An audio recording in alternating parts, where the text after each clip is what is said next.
but probably you can make exactly the contrary trade on it. That means you are buying protection. Is that a philosophy which you stand behind? Could you do that from the ethic point of view when the premium are extremely low, which is the case that the spreads are, as I said, between 15 and 20 basis points? Can you give Charlie, that sounds like it was designed for you.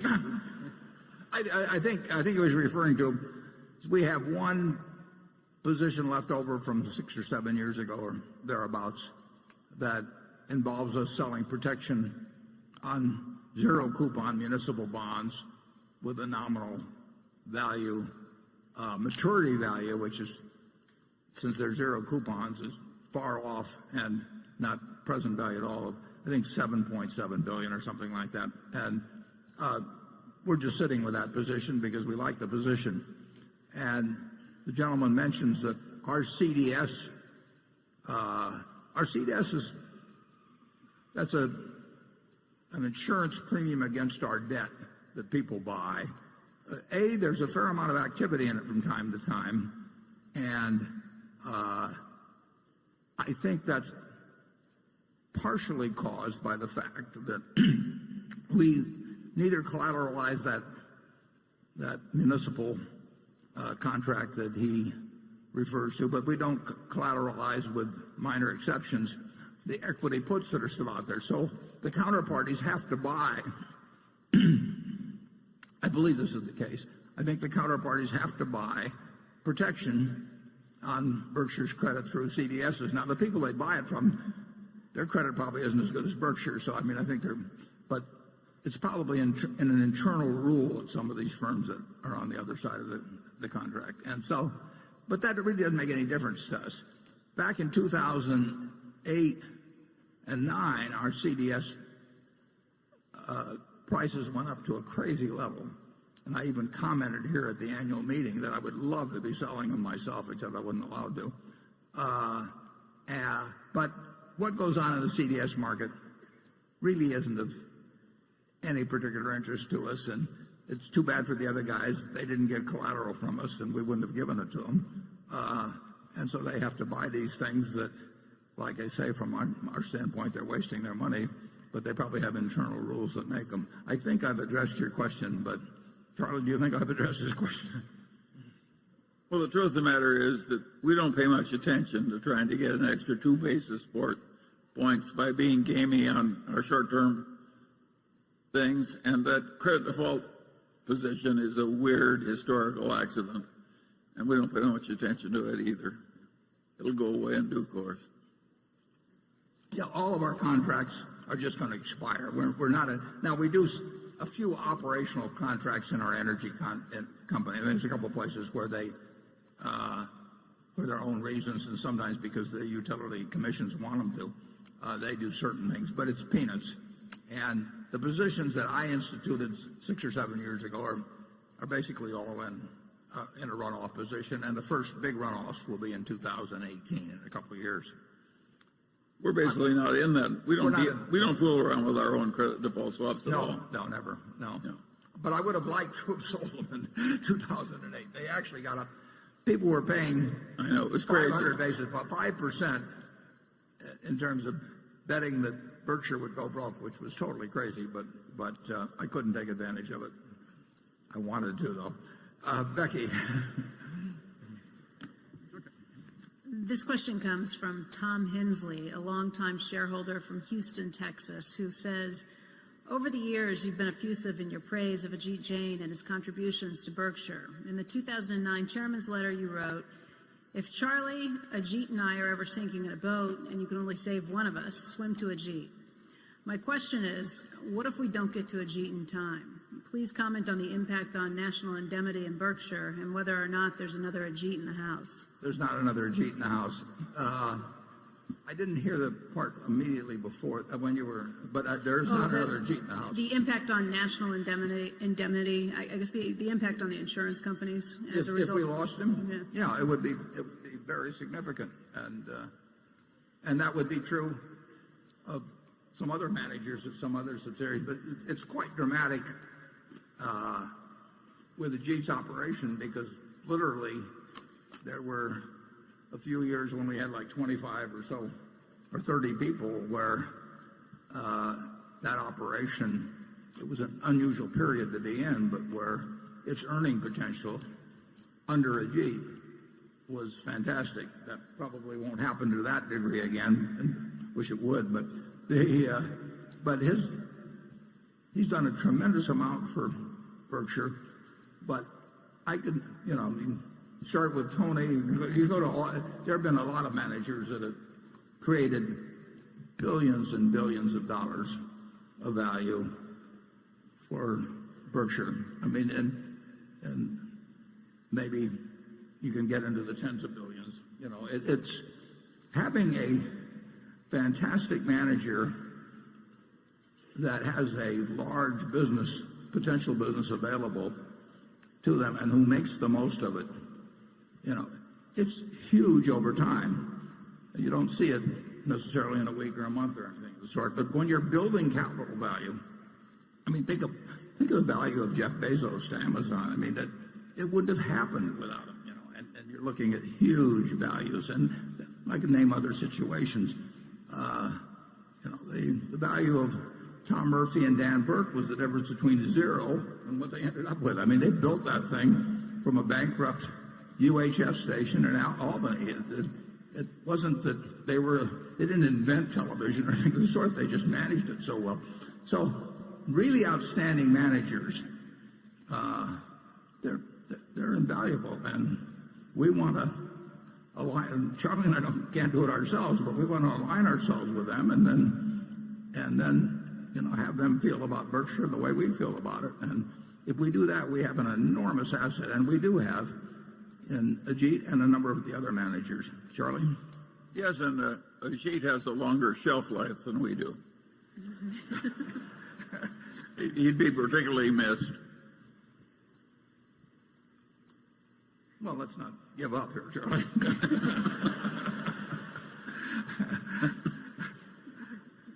I reject such defeatism. Cliff. Thank you. Low to negative interest rates is something that's been discussed a few times today, and you've mentioned its implications for a return on float.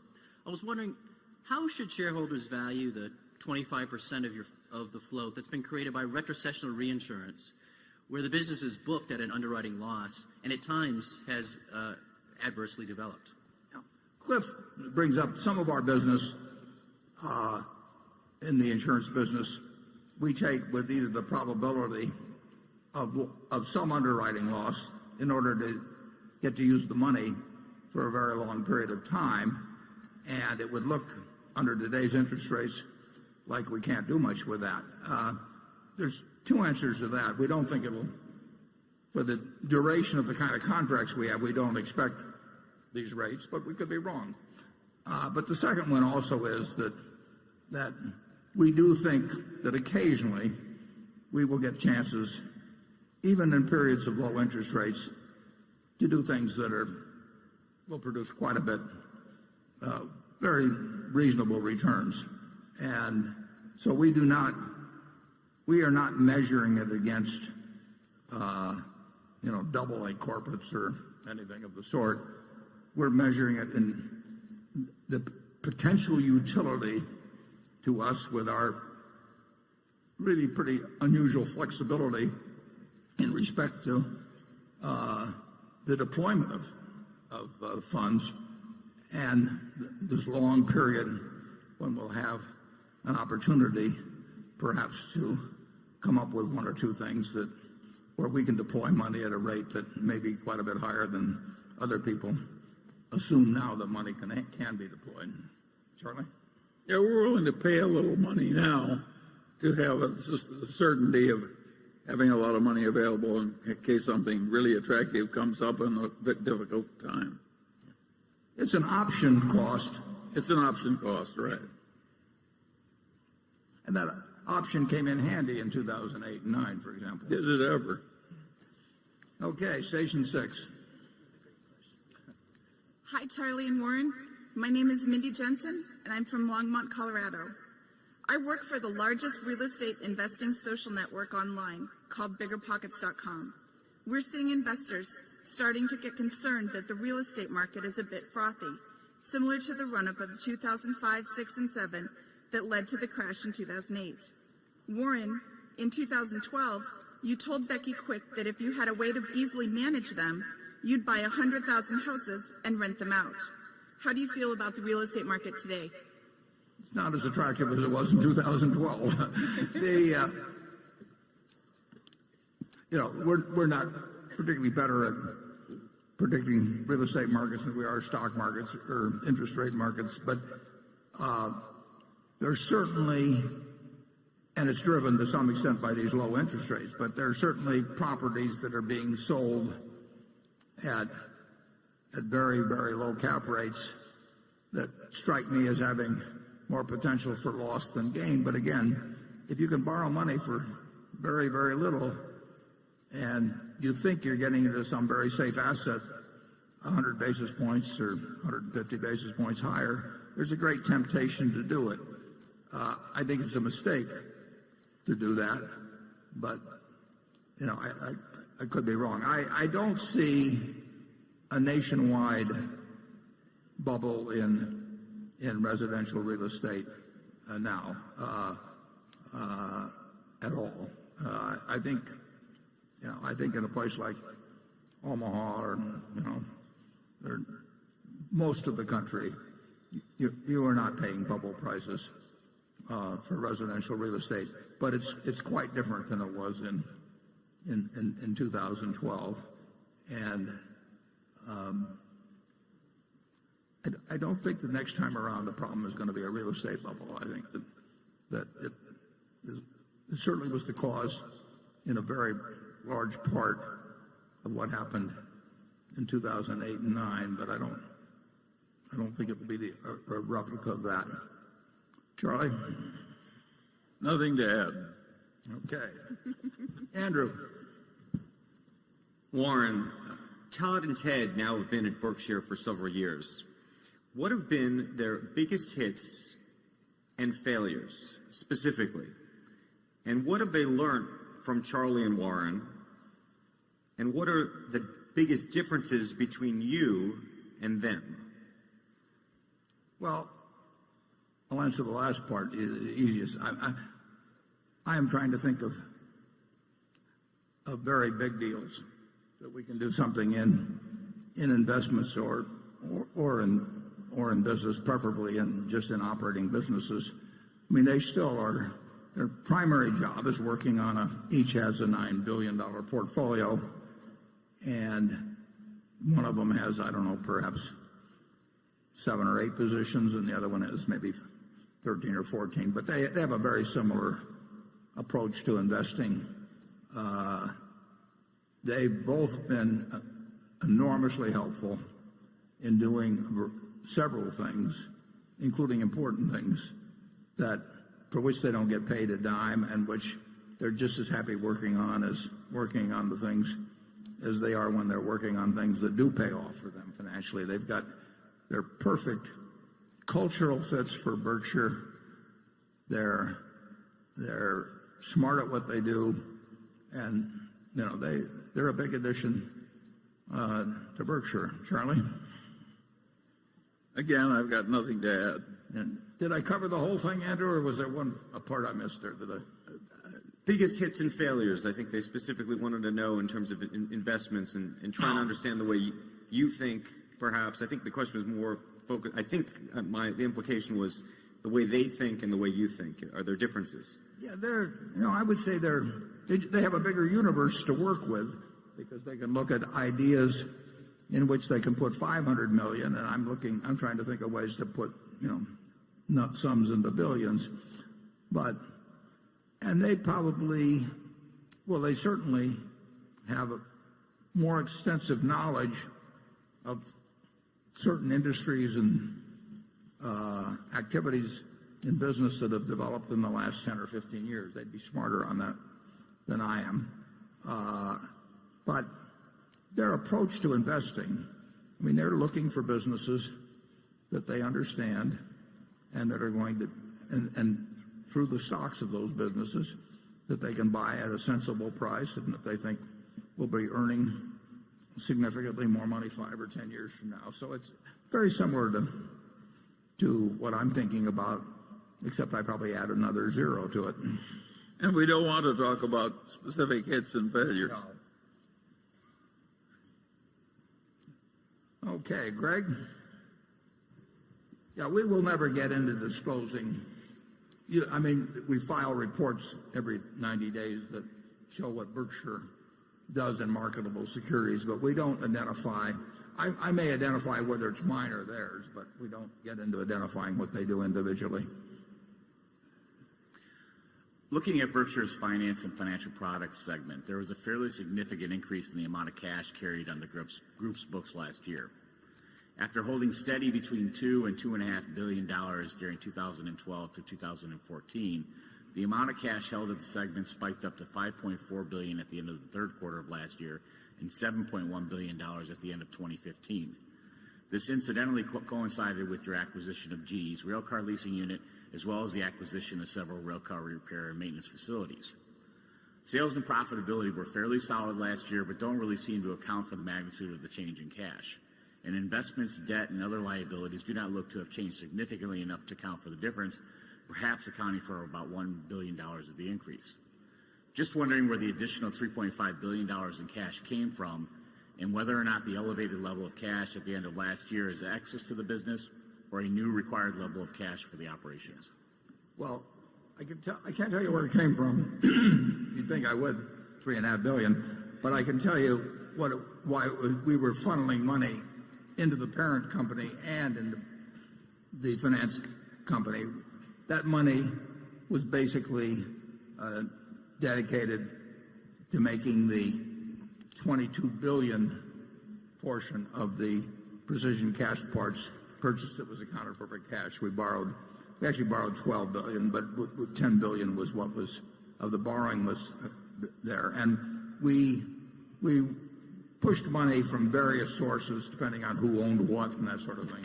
We pushed money into those two entities and eventually into the parent company to take care of the $22 billion that was coming due.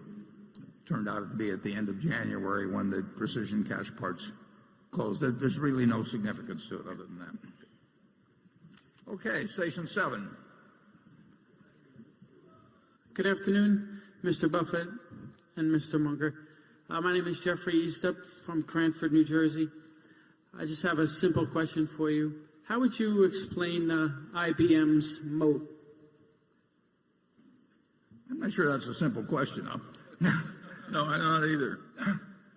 Well, it has certain strengths and certain weaknesses, and I don't think we want to get into giving an investment analysis of any of the portfolio companies that we own. I think I'd probably better leave it there. Charlie? Yeah, it's obviously coping with a considerable change in the computing world, and it's attempting something that's big and interesting, and God knows whether it's going to work modestly or very well. Yeah. I don't think Warren knows either. No, we'll find out whether the strengths are strengths. Yeah. But it's a field that a lot of intelligent people are trying to get big in. Okay, we're going to go to Section 8, and then we will adjourn for 15 minutes prior to the formal meeting of the company. Are you ready? Station 8. Hello, everybody. Good afternoon. My name is Christian Campos. I'm from New York City. I'm a senior accounting major at Baruch College, part of the City University of New York. And Mr. Buffett, in your annual shareholder letters and during interviews, and even today, your sense of humor always shines through. Where does your sense of humor come from? Please tell us. Thank you. That's just the way I see the world. It's a very interesting and very humorous place. And actually, I think Charlie has a better sense of humor than I have, so I'll let him answer where he got his. I think if you see the world accurately, it's bound to be humorous because it's ridiculous.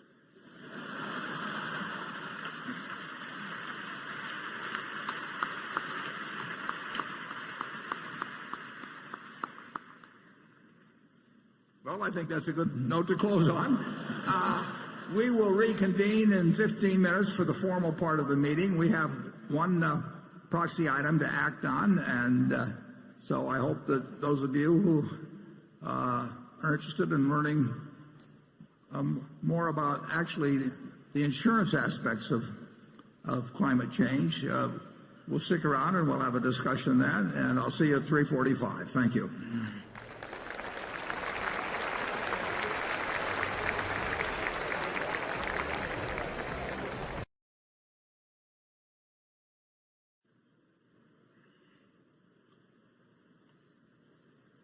How old is Hanson? Do you know? Yeah, I think the feeling is around 60. Yeah, I think he's been around a long time. He's a professor at Columbia. Came from Denison, Iowa, University of Iowa.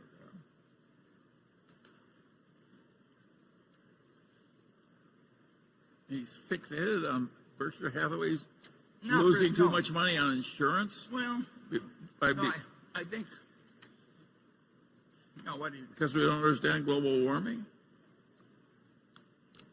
We'll find out.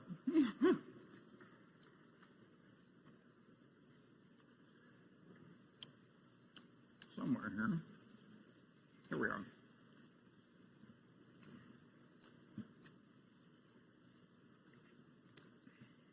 Okay, if everybody will please settle down, we'll proceed with the meeting.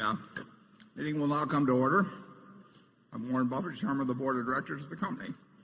I welcome you to this 2016 Annual Meeting of Shareholders. This morning I introduced the Berkshire Hathaway directors that are present. Also with us today are partners in the firm of Deloitte & Touche, our auditors. They are available to respond to appropriate questions you might have concerning their firm's audit of the accounts of Berkshire. Sharon Heck is Secretary of Berkshire Hathaway, and she will make a written record of the proceedings. Becky Amick has been appointed Inspector of Elections at this meeting. She will certify that the count of votes cast in the election for directors and the motion be voted upon at this meeting. The named proxy holders for this meeting are Walter Scott and Mark Hamburg. Does the Secretary have a report of the number of Berkshire shares outstanding? Turned off the lights on me. Entitled to vote and represented at the meeting? Yes, I do. As indicated in the proxy statement that accompanied the notice of this meeting that was sent to all shareholders of record on March 2nd, 2016, the record date for this meeting, there were 807,242 shares of Class A Berkshire Hathaway common stock outstanding, with each share entitled to one vote on motions considered at the meeting, and 1,254,393,030 shares of Class B Berkshire Hathaway common stock outstanding, with each share entitled to 1/10,000th of one vote on motions considered at the meeting. Of that number, 575,608 Class A shares and 772,724,950 Class B shares are represented at this meeting by proxies returned through Thursday evening, April 28th. Thank you. That number represents a quorum, and we will therefore directly proceed with the meeting. The first order of business will be a reading of the minutes of the last meeting of shareholders. I recognize Mr. Walter Scott, who will place a motion before the meeting. I move that the reading of the minutes of the last meeting of shareholders be dispensed with and the minutes be approved. Do I hear a second? I second the motion. The motion has been moved and seconded. We will vote on the motion by voice vote. All those in favor say aye. Opposed? The motion is carried. The next item of business is to elect directors. If a shareholder is present who did not send in a proxy or wishes to withdraw a proxy previously sent in, you may vote in person on the election of directors and other matters to be considered at this meeting. Please identify yourself to one of the meeting officials in the aisle so that you can receive a ballot. I recognize Mr. Walter Scott to place a motion before the meeting with respect to election of directors. I move that Warren Buffett, Charles Munger, Howard Buffett, Stephen Burke, Susan Decker, William Gates, David Gottesman, Charlotte Guyman, Thomas Murphy, Ron Olson, Walter Scott, and Merrill Whitmer be elected as directors. Is there a second? I second the motion. It has been moved and seconded that Warren Buffett, Charles Munger, Howard Buffett, Stephen Burke, Susan Decker, William Gates, David Gottesman, Charlotte Guyman, Thomas Murphy, Ronald Wilson, Walter Scott, and Merrill Whitmer be elected as directors. Are there any other nominations or any discussion? The nominations are ready to be acted upon. If there are any shareholders voting in person, they should now mark their ballot on the election of directors and deliver their ballot to one of the meeting officials in the aisles. Ms. Amick, when you are ready, you may give your report. My report is ready. The ballot of the proxy holders in response to proxies that were received through last Thursday evening cast not less than 643,789 votes for each nominee. That number far exceeds a majority of the number of the total votes of all Class A and Class B shares outstanding. The certification required by Delaware law of the precise count of the votes will be given to the Secretary to be placed with the minutes of this meeting. Thank you, Ms. Amick.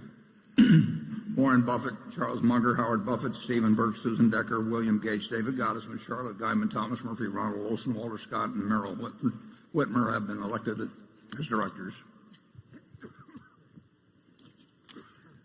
The next item of business is a motion put forth by the Nebraska Peace Foundation.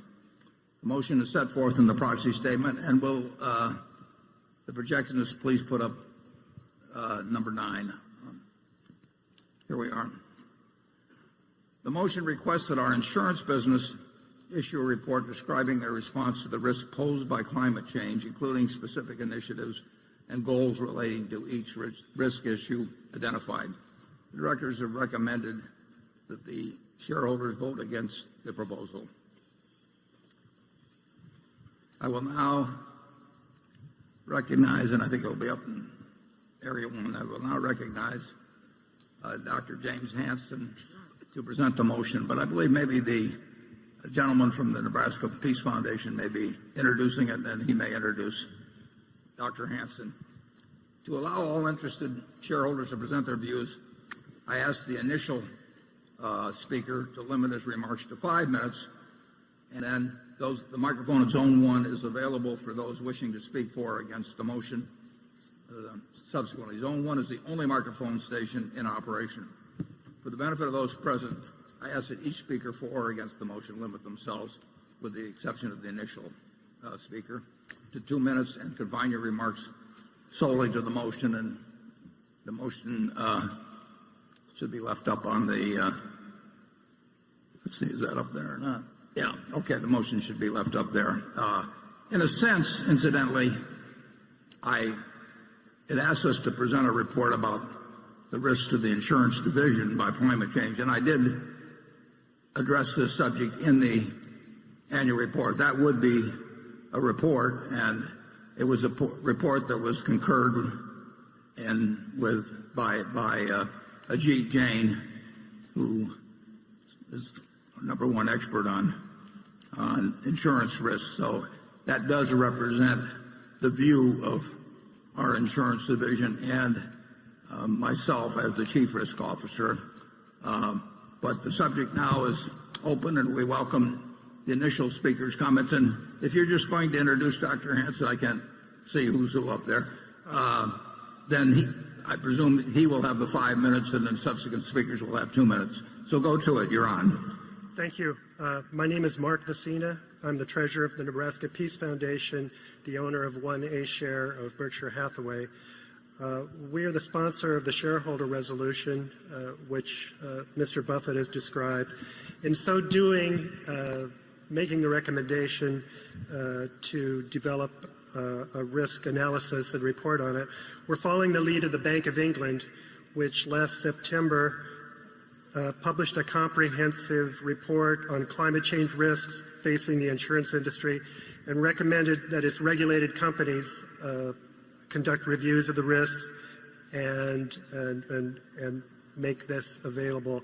The Bank of England regulates the UK insurance industry, which is the third largest global insurance market. I'll turn the rest of my time over to world-renowned climate scientist, Dr. James Hansen.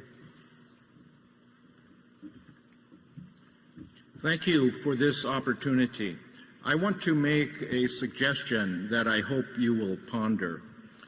Some aspects of climate have become clear. Humans are changing the atmosphere, and we can measure how this is changing Earth's energy balance. More energy is coming in than going out. So the ocean is warming, ice sheets are melting, and sea level is beginning to rise. We are now close to a point of handing young people a situation that will be out of control, with ice sheet disintegration and multi-meter sea level rise during the lifetime of today's young people, which would mean loss of coastal cities and economic devastation. Sea level rise would be irreversible on any time scale of interest to humanity. The other irreversible effect of rapid climate change would be extinction of a substantial fraction of the species on Earth.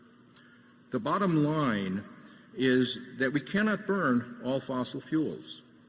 And the economic law of gravity is that as long as fossil fuels appear to be the cheapest energy, we will keep burning them.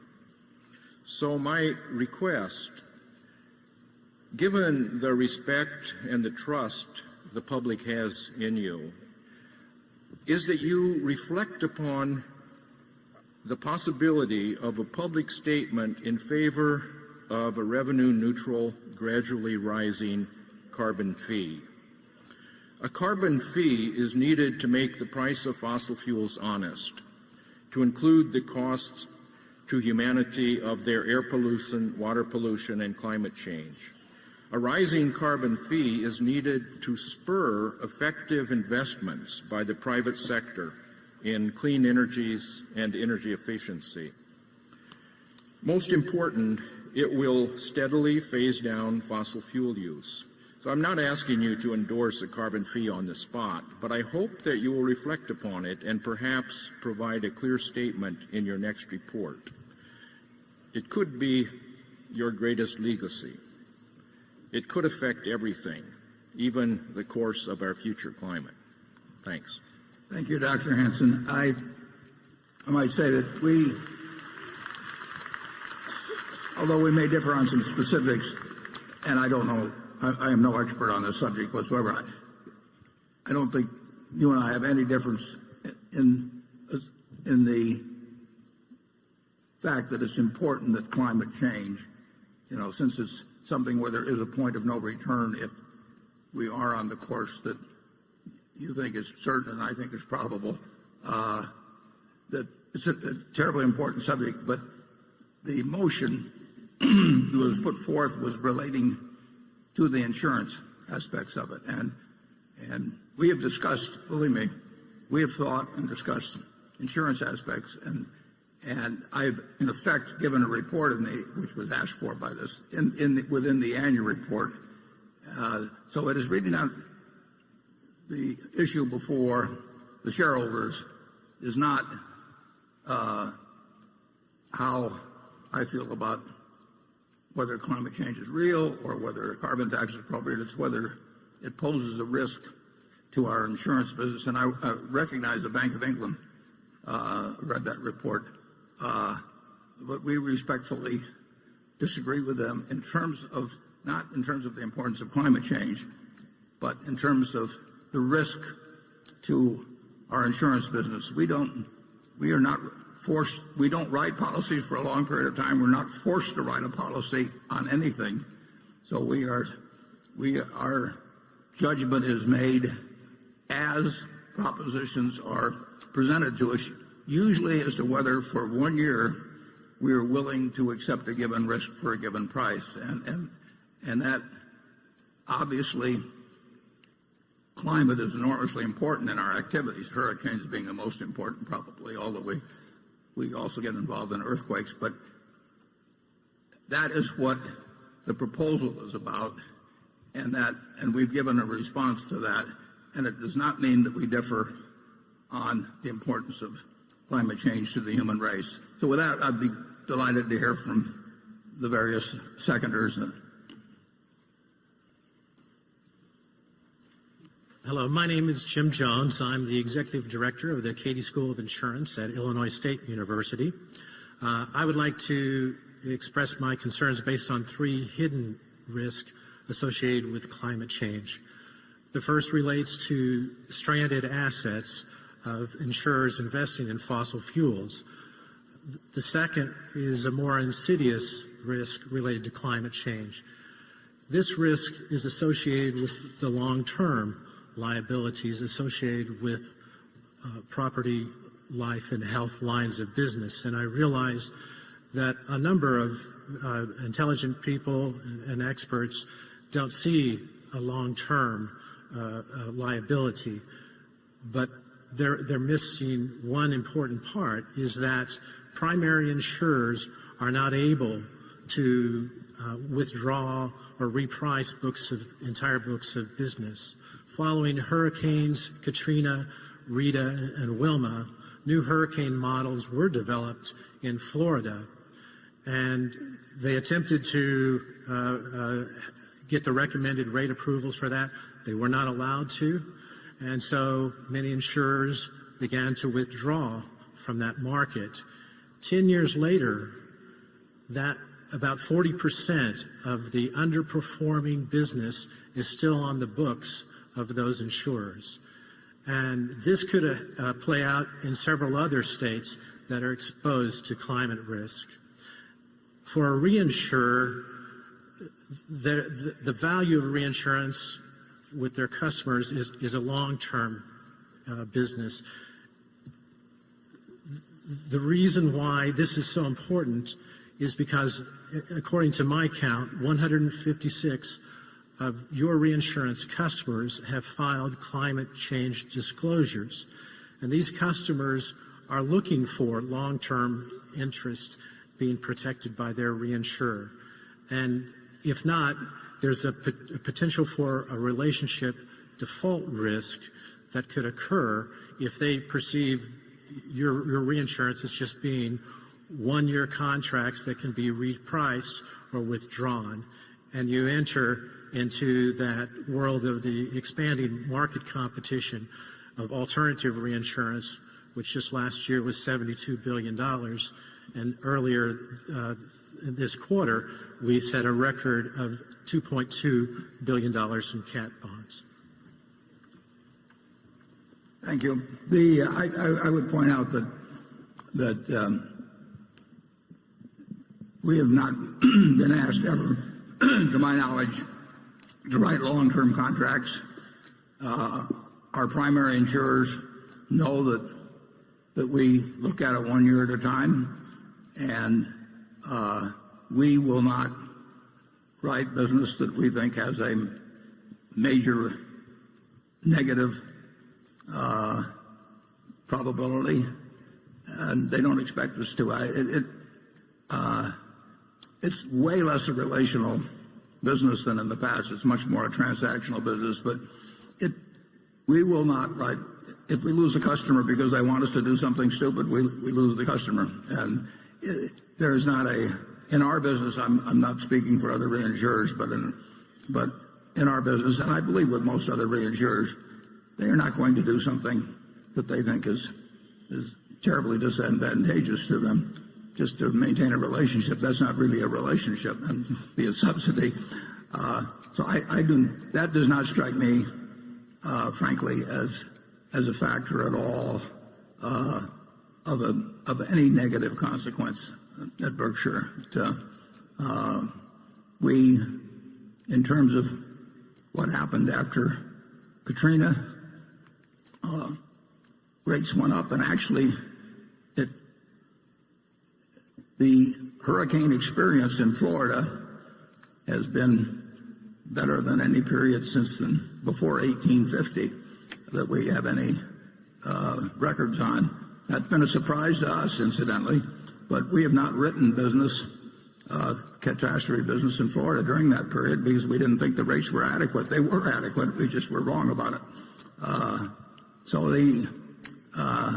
And incidentally, that is not the fact that we walked away from cat business in Florida that we thought was mispriced does not hurt us in the business. It's really it's much more of a transactional business, and there may have been a time when relationships were very big in reinsurance, but with so many entrants in it is very much a transactional business, and no one expects you to do something that's very stupid. If they do, that's the wrong kind of a relationship.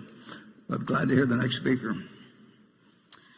Hello, Mr. Buffett. My name is Jane Klebb. I run a group called Bold, Nebraska, which was part of an unlikely alliance who beat Keystone XL to protect the aquifer in our state as well as property rights. And I met you several years ago at Senator Nelson's home, and I had pulled you aside and asked how could we get health care reform passed. And you told me two things. You said the polling numbers matter and that we have to keep on applying public pressure. And we feel the same way about climate change and climate action. The most recent Yale study said that even 47% of conservatives believe in climate change and want to start seeing corporate and government action.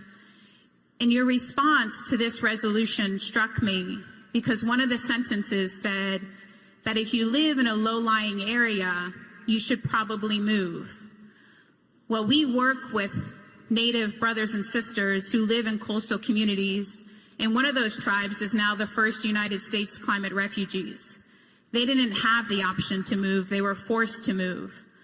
And so we're turning to you and we're turning to ourselves to continue to apply public pressure and hope that both you and Charlie stand with us. And maybe it's not this year, and maybe it's not the year after, but we really look forward to you doing full climate risk analysis, as well as divesting from all the fossil fuels that you own. And lastly, it takes both small and mighty, as well as big and powerful, to solve this problem of climate change. So you blocking small solar in Nevada is the wrong road to go down. Thank you. Okay.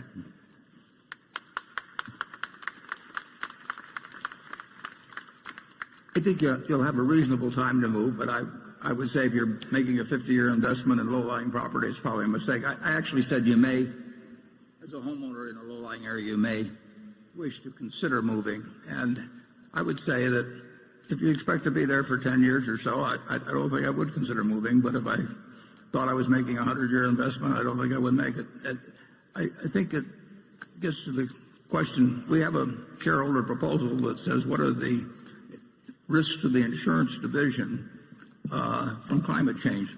We're not denying climate change is an incredibly important subject.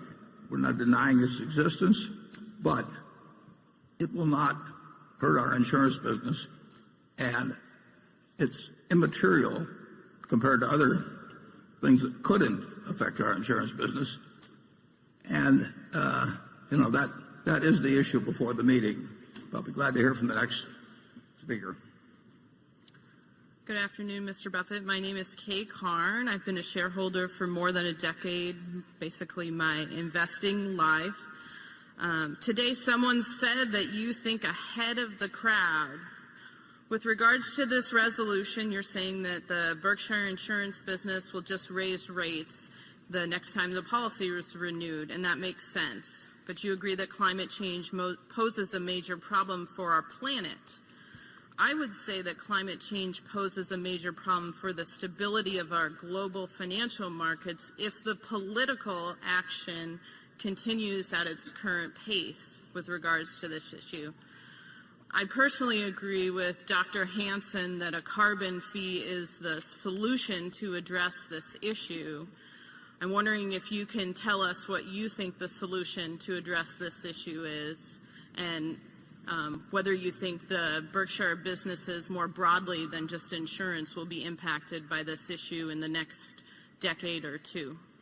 Yeah, I would doubt if it's affected in the next decade or two, but I won't argue with you at all that it's likely, not certain, that unless various techniques are designed for reducing, well, for sequestration, different things of that sort, that plenty of people will be working on, or unless the emissions, greenhouse gas emissions are reduced significantly, that it's a terribly important problem for civilization. And there have been other, I mean, there's certainly going to be some very smart people working on ways to change the balance in some way, either through less being released into the atmosphere or by various techniques that might diminish the impact. But no one here will deny that it's important. I don't think it will impact.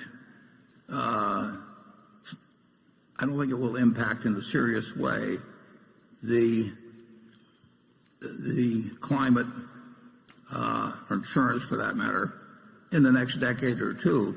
But as I pointed out in the report, if you're dealing with something where you pass a point of no return, the time to do something isn't to wait till you get 10 minutes away from the point of no return. So that there are policies which we subscribe to very strongly in terms of renewables and that sort of thing. But I think there's also possibilities that within the scientific community that there will be solutions that are beyond my limited knowledge of physics to conjure up myself. But there are a whole lot of people out there that are a lot smarter, and I think that a basic problem on the reduction if those things don't come to pass is the fact that it's a planetary problem, and it requires cooperation by very important countries. And I think President Obama has made a good start in working with leaders of other countries, but it can't be solved by the United States alone, as you know better than I. But, be glad to hear from the next speaker. Hello, my name is Nancy Meyer, and I've been a shareholder for 15 years with my husband. We have great faith in Berkshire Hathaway. That's why we invested. So I'm just here to say that as a shareholder, I'd like to ask my fellow shareholders to consider the economic costs of climate change and urge Berkshire Hathaway to adopt this resolution to show leadership in the insurance industry. Thank you. Thank you. And I appreciate the fact you've been a shareholder, but I do think, for reasons I laid out, I don't really think that I think the resolution is in a sense inapplicable to our insurance business. I mean, insurance, global climate is not a risk to our insurance business. It may be a risk to the planet over time, but that's a different thing. I mean, we can adopt all kinds of resolutions about saying that obviously nuclear proliferation is a threat to the planet, and you can say, well, then it's a threat to Berkshire. But in terms of being Berkshire specific, you can read the resolution, and then, like I say, our answer with Ajit Jain, probably the smartest person I know in insurance, and I have 99% of my net worth in Berkshire that's all destined to go to philanthropic institutions, and I'm not eager to see that disappear. And I do regard myself as the chief risk officer of Berkshire, and I worry about things that can hurt Berkshire, and I do not see it in our insurance division in relation to climate change. But thank you. Good afternoon, Mr. Buffett. I am Richard Miller in the Creighton Theology Department here in Omaha, and I study and teach climate change and its social effects. I just wanted to make you aware that Berkshire is operating within a larger economy, and that the most important climate analysis, economic analysis from Nicholas Stern, indicates that on our current path, by the end of this century, 30% loss in global GDP is possible.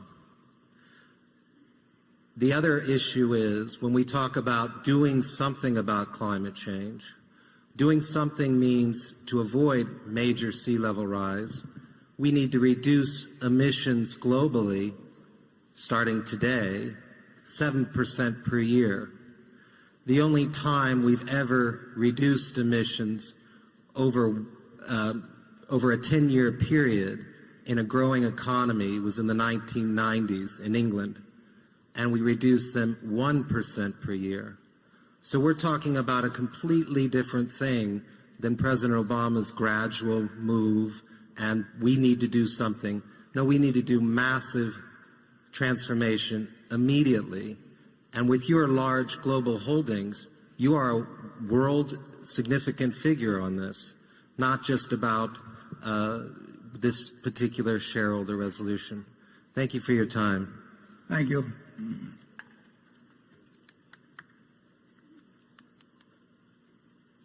Is that complete the speakers? Say that again? Are you the final speaker? Oh, sorry. Yeah. Yes, I think those are all the speakers. Okay, well, thank you. Charlie, do you have anything you want to say? Well, yes. We're in Omaha, which is considerably above sea level. And we have no big economic interest in this subject in our insurance companies. We don't write much of that catastrophic insurance we used to write many years ago. So we're asked as a corporation to take a public stance on a very complicated issues. We've got crime in the cities. We got 1,000 complicated issues that are very material to our civilization. And if we spent our time at the meetings taking public stands on all of them, I think it would be quite counterproductive. And I don't like the fact that the people that constantly present this issue never discuss any solution except reducing consumption of fossil fuels. So there are geoengineering possibilities that nobody's willing to talk about, and I think that's asinine. So you put me down as not welcoming.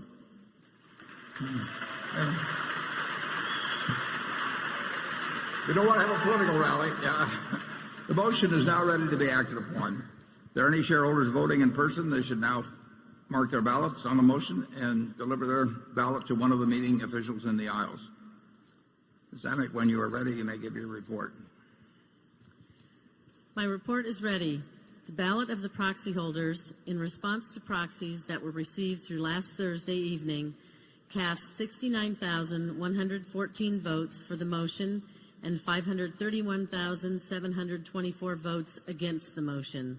As the number of votes against the motion exceeds a majority of the number of votes of all Class A and Class B shares properly cast on the matter, as well as all votes outstanding, the motion has failed. The certification required by Delaware law of the precise count of the votes will be given to the Secretary to be placed with the minutes of this meeting. Thank you, Ms. Amick. The proposal fails. Does anyone have any questions for our audit firm before we adjourn? If not, I recognize Mr. Scott to place a motion before the meeting. I move this meeting be adjourned. Mr. Olson? And I second it. Motion to adjourn has been made and seconded. We will vote by voice. Is there any discussion? If not, all in favor say aye. All opposed say no. The meeting is adjourned. Thank you.